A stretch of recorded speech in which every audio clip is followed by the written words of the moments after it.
What are the money markets? A money market is any market where money and several types of liquid assets are lent and borrowed for between a few hours and a year.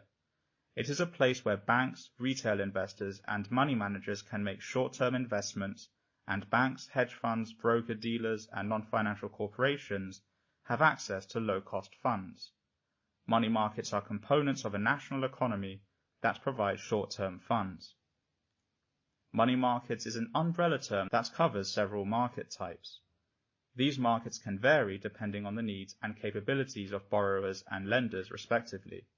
Do not confuse money markets with capital markets, which are completely different places.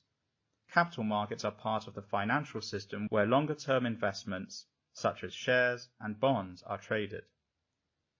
Money market instruments have three key features. They are relatively safe, they are extremely liquid, and they are issued at a discount to their face value.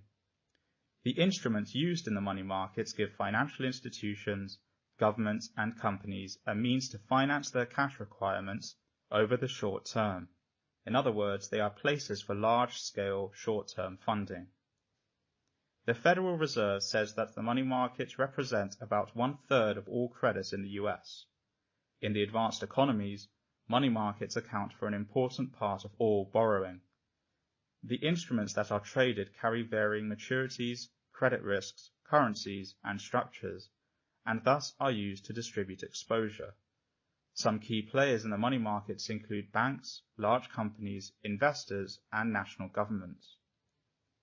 Money markets have the following functions: to secure short-term loans to meet industries' working capital needs, and to facilitate and optimize trade, that is, imports and exports. Money markets enable commercial banks to use their surplus funds in profitable investments. They aim to earn income from their reserves, but also maintain liquidity.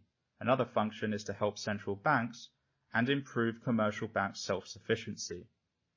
Thank you for watching this brief video on the money markets.